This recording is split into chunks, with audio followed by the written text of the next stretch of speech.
Welcome to Kashmir news exclusive on radio Himalaya. ناظرین، جیسا کہ آپ جانتے ہیں 15 مئی سے احمد فرحات کو ایجنسیاں اٹھا کر لے گئی تھیں۔ اس کے بعد 29 مئی کو عدالت نے یہ کہا تھا کہ ان کو پیش کیا جائے، لیکن وہ پیش نہیں کیے گئے اور اچانک وہ مظفر آباد کے تھانے میں برآمد ہو گئے، جس کا مطلب یہ ہے کہ ان کو 29 مئی سے پہلے کی رات کو ہی وہاں پر انہی نامعلوم افراد نے منتقل کر دیا جنہوں نے اس کو اغوا کیا تھا، کیونکہ سیکٹر کمانڈر ISI کو 29 مئی کو طلب کیا گیا تھا اسلام آباد ہائی کورٹ میں،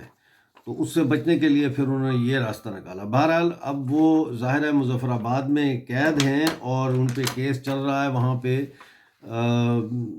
لوگوں کو وائلنس پہ اکسانے کے لیے، تشدد پہ اکسانے کے لیے اور اس قسم کے کیسز ان پہ بنائے گئے ہیں۔ تو کل اسلام آباد ہائی کورٹ نے تحریری فیصلہ جاری کیا ہے احمد فرحات کیس سے متعلق، کیونکہ اب یہ کیس مظفر آباد کی عدالت میں لگا ہوا ہے تو ان کو فیصلہ تو دینا تھا۔ تو اس فیصلے میں 4 صفحوں پر مشتمل یہ فیصلہ ہے۔ اس میں ہائی کورٹ کے جو جج ہیں جسٹس محسن اختر کیانی، انہوں نے یہ کہا ہے کہ احمد فرحات جبری لاپتہ ہے، ادارے ان کو بازیاب کرنے میں ناکام ہو گئے ہیں، اور انہوں نے کہا کہ فرحات 15 مئی سے لاپتہ کیے گئے ہیں اور ابھی تک گھر نہیں پہنچے۔ تو یہ فیصلہ جو ہے بذات خود نہ صرف عدلیہ کے منہ پر ایک تمانچہ ہے بلکہ پاکستان کے بھی منہ پر ایک تمانچہ ہے، جہاں انصاف کا یہ حال ہے کہ اسلام آباد ہائی کورٹ میں دائر درخواست جو ہے اس کو تحریری فیصلہ کر کے تو اس طرح سے جان چھڑائی گئی ہے۔ اب کل یعنی کہ 10 جون کو احمد فرحات کو انسداد دہشت گردی کی عدالت میں مظفر آباد میں پیش کیا گیا، کیونکہ ان کی جو ریمانڈ تھا، پولیس کا ریمانڈ، وہ 10 جون کو ختم ہو گیا تھا۔ تو انہیں عدالت میں پیش کیا، وہاں پہ عدالت نے انہیں دوبارہ جوڈیشل کرنے کا حکم دیا اور 24 جون تک جیل بھیج دیا ہے۔ اب 24 جون کو یا 25 جون کو انہیں دوبارہ عدالت میں پیش کیا جائے گا۔ اس موقع پر ناظرین، مظفر آباد میں آزادی چوک میں ایک مظاہرہ کیا گیا، نوجوانوں نے مظاہرہ کیا اور ننگے پاؤں تپتی دھوپ میں اور سخت تپتی ہوئی سڑک کے اوپر ننگے پاؤں انہوں نے مظاہرہ کیا اور مارچ بھی کیا۔ تو یہ تو احمد فرحات صاحب کے حوالے سے تازہ ترین ہے۔ ان کی وائف کے بارے میں جو اخبار میں خبر چھپی ہوئی ہے کہ انہوں نے کہا کہ وہ اب مزید جو ہے ان کی ضمانت کے لیے کوشش نہیں کریں گی، کیونکہ ضمانت تو مسترد ہو گئی۔ میں صرف یہ کہنا چاہتا ہوں کہ دفاعی لڑائی جو ہے وہ ہمیشہ شکست کی طرف لے کے جاتی ہے اور جارحانہ دفاعی لڑائی ہونی چاہیے، اور میرا خیال ہے کہ احمد فرحات کی فیملی اور احمد فرحات کی اہلیہ جو ہے وہ یہ لڑائی لڑنے کے لیے تیار نہیں ہیں، لہٰذا ہم یہی توقع کر سکتے ہیں کہ سماجی جو سوسائٹی ہے، سول سوسائٹی کی آرگنائزیشنز ہیں، ہیومن رائٹ آرگنائزیشنز ہیں، وہ اس مسئلے کو اٹھائیں تاکہ احمد فرحات کو جو ہے وہ بازیاب کیا جا سکے، رہا کروایا جا سکے، اور ایسا نہ ہو کہ ان کو لمبی سزا دے کے جیل بھیج دیا جائے۔ ناظرین، کچھ اور خبریں میرے پاس ہیں، جن میں سب سے اہم خبر اس وقت جو مجھے نظر آ رہی ہے وہ ہے پینشنرز کا اسمبلی کے باہر شدید گرمی کے باوجود کل کا بھوک ہڑتالی کیمپ۔ شدید گرمی کے باوجود لوگوں نے وہاں بھوک ہڑتالی کیمپ لگایا اور انہوں نے یہ اعلان کیا کہ 12 جون تک ہمارے مطالبات نہ مانے گئے تو پھر یہ جو باہر دھرنا ہم نے دیا ہے اسمبلی کے باہر مظفر آباد میں، یہ ہم اسمبلی کے اندر منتقل کر دیں گے۔ اب ان کے مطالبات جو ہے وہ میں تھوڑے سے آپ کو بتا دوں۔ ایک تو یہ ہے کہ یہ کہہ رہے ہیں 3 مہینے کے ہمارے بقایا جات ہیں وہ ادا کیے جائیں، بیوی بیٹی پینشن جو ہے وہ بحال کی جائے، پینشن میں 100% اضافہ کیا جائے، پینشن پر لگائے گئے 10% ٹیکسز کو واپس لیا جائے، اردلی الاؤنس جو ہے اس کی جو پرسنٹیج ہے یا شرح ہے وہ وفاق کے مطابق کی جائے، علاج معالجہ کی سہولت بحال کی جائے۔ یہ ان کے مطالبات ہیں، اور اب یہ کہہ رہے ہیں کہ اگر ہمارے مطالبات 12 مئی تک نہ ہوئے پورے تو پھر 12 جون تک تو پھر ہم جو ہے وہ مظفر آباد اسمبلی کے اندر مظاہرہ کریں گے۔ دوسری خبر یہ ہے کہ عارضی ملازمین جن کو ایڈ امپلائیز کہتے ہیں، تقریباً 4,500 کے لگ بھگ ہیں،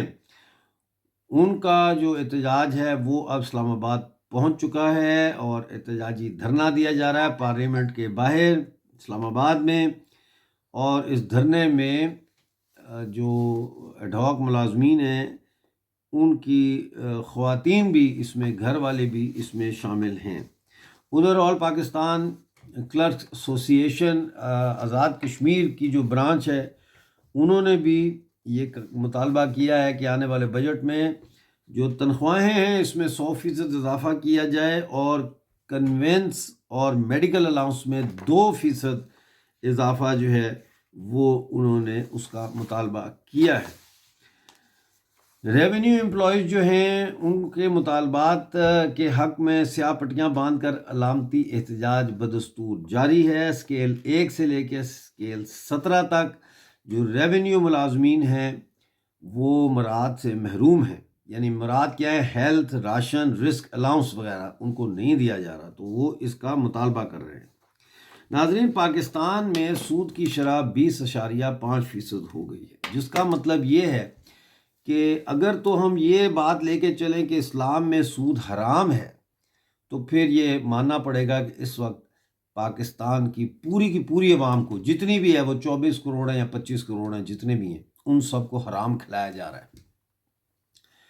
تو وہ حرام کھا رہے ہیں پاکستان کے لوگ، کیونکہ ہر چیز پہ سود ہے، ٹماٹر پہ، آلو، گوبھی، پیاز، گندم، گیہوں، ماچس، موم بتی، گیس، تیل، بجلی، ہر چیز پہ سود ہے، اور سود اسلام میں کہتے ہیں کہ حرام ہے۔ تو مسلمانوں کو پاکستان میں یہ سوچنا پڑے گا کہ وہ آخر کب تک حرام کھائیں گے، یا حرام جو ان کو کھلایا جا رہا ہے اس کو کب تک وہ برداشت کریں گے۔ دوسری بات آ جاتی ہے ریاسی کی، جہاں پہ پاکستان نے 9 جون کو ایک دہشت گردانہ حملہ کیا، جس کی تفصیلات اب سامنے آ چکی ہیں۔ 3 غیر ملکی دہشت گرد، یعنی کہ پاکستان سے تعلق رکھتے تھے، لشکر طیبہ نے اس کا جو ہے وہ کر لیا ہے، قبول کر لیا ہے کہ انہوں نے یہ حملہ کیا۔ اور لشکر طیبہ کے جو لیڈر ہیں ان کا نام حافظ سعید ہے، وہ انتہائی آرام سے، کہنے کو تو اریسٹ ہے لیکن وہ ہاؤس اریسٹ ہیں، یعنی ان کو گھر میں نظر بند کیا گیا ہے، اور کسی کو کچھ پتہ نہیں ہے کہ وہ کتنے آزاد ہیں، کیا کر رہے ہیں، لیکن یقیناً ان کو تمام سہولیات دی جا رہی ہیں۔ وہاں ہاؤس اریسٹ کیا ہوا ہے، بڑے پیار سے ان کو رکھا ہوا ہے، bed room, bath room, sitting روم، ڈرائنگ روم، کچن، نوکر چاکر، ٹی وی، انٹرنیٹ، ہر چیز ان کے پاس موجود ہے۔ دوسری جانب ایک سیاسی لیڈر کو، جو پاکستان کا وزیر اعظم بھی رہ چکا ہے، اس کو اڈیالہ جیل میں قید رکھا ہوا ہے، وہ جیل میں ہے، فوج کے خلاف تقریریں کرنے اور نشاندہی کرنے اور فوج کی جو مداخلت ہے سول اداروں میں، اس کو بے نقاب کرنے کے جرم میں اس کو یہ سزا دی جا رہی ہے کہ وہ جیل میں ہے، اور انتہائی اس کو ذہنی طور پر اذیت دی جا رہی ہے مسلسل۔ تو اب دیکھنا یہ ہے کہ یہ جو ریاسی میں، جموں میں راجوری کے پاس یہ حملہ کیا گیا ہندو یاتریوں پہ، سب سے پہلے تو ہم ریڈیو ہمالیہ کی طرف سے، اپنی ٹیم، اپنے دوست احباب، فیملیز کی طرف سے یہ کہنا چاہتے ہیں کہ ہم ان ہندو جو شہداء ہیں ان کے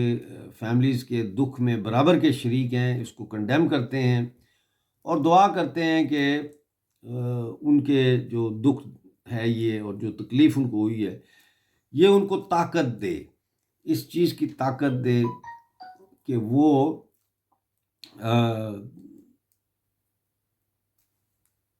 گیو ان نہ کریں، اور اس قربانی کو چھوٹی قربانی نہ سمجھیں۔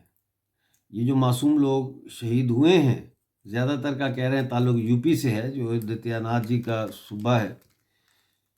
اس غم کو طاقت میں بدلیں، اس غم کو، اس کیا کہنا چاہیے، اس امید میں بدلیں کہ ایک نہ ایک دن یہ قربانیاں رنگ لائیں گی، اور آتنکواد کا جو گڑھ ہے پاکستان یہ تباہ و برباد ہوگا۔ ناظرین، کل میں دیکھ رہا تھا ایک پروگرام یہ میجر گورو آریہ کا، اور میجر گورو آریہ ظاہر ہے کافی اپسیٹ نظر آ رہے تھے، اور فرسٹریشن بھی ہوتی ہے انسان کو، لیکن انہوں نے باتیں بڑی صحیح کی ہیں۔ انہوں نے کہا کہ یہ آپ لشکر طیبہ اور حزب المجاہدین اور جیش محمد وغیرہ کے پیچھے جو جا رہے ہیں، مطلب وہ مودی جی کو کہہ رہے تھے، ان کے پیچھے جانے کی ضرورت نہیں ہے۔ جانا ہے اگر تو پھر اس کے پیچھے جائیں جو ان سب کی ماں ہے، اور ان سب کی ماں جو ہے وہ GHQ راولپنڈی ہے۔ یہ فوج کے کاری کرتا ہیں، یہ فوج کے کارندے ہیں، اور فوج ان سے کراتی ہے۔ اور بڑا انہوں نے خوبصورت انالیسس کیا۔ انہوں نے کہا کہ فوج اگر جاتی ہے اور کچھ کرتی ہے جموں کشمیر میں،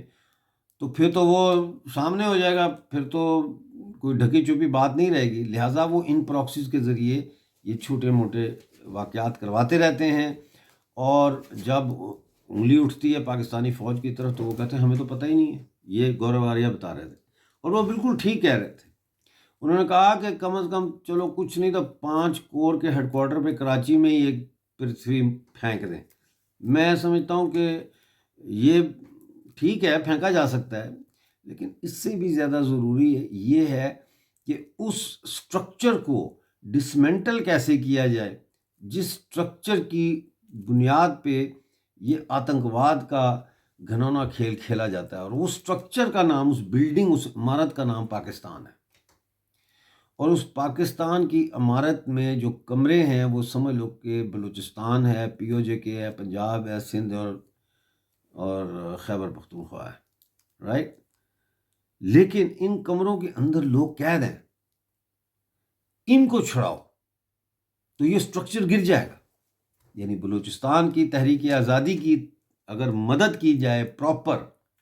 بلوچستان آزاد ہو جائے، یہ مالا میں کی ایک موتی توڑنے کی ضرورت ہے، باقی مالا خود بکھر جائے گی۔ جب تک پاکستان آرمی موجود ہے، جب تک پاکستان کا وجود موجود ہے، آتنکواد کا یہ گھنونا کھیل جاری رہے گا ناظرین، جاری رہے گا۔ اور جیسا میں ہمیشہ کہتا ہوں کہ ہندوستان ترقی کر رہا ہے، بہت تیزی سے ترقی کر رہا ہے، لیکن ایک انسان جب میراتھن دوڑتا ہے اور اگر اس کے جوتے میں یا اس کے ٹرینر کے اندر کنکر ہو تو ایک نہ ایک وقت ایسا آتا ہے کہ پہلے تو وہ کنکر ہلکا ہلکا آپ کو انکمفرٹیبل محسوس کرتا ہے، پھر آپ کے وہ زخم کر دیتا ہے، پھر وہ زخم بڑھتا جاتا ہے، پھر اتنا بڑھ جاتا ہے وہ زخم کہ آپ دوڑ نہیں سکتے، آپ کو بیٹھنا پڑ جاتا ہے، آپ اس دوڑ سے پیچھے رہ جاتے ہیں۔ ہندوستان اگر دوڑ رہا ہے تو ہندوستان کو یہ یاد رکھنا چاہیے کہ ہندوستان کے پاؤں میں جو کنکر ہے پاکستان، اس کنکر کو نکالنا بہت ضروری ہے، ورنہ کہیں نہ کہیں یہ کنکر بڑا نقصان بھی کر سکتا ہے۔ بہت شکریہ آج کا کشمیر نیوز ایکسکلوسیو دیکھنے کا۔ چینل کو سبسکرائب کریں، ویڈیو کو لائک اور شیئر کریں زیادہ سے زیادہ۔ ملتے ہیں اگلی ویڈیو میں، اس وقت تک کے لیے خدا حافظ۔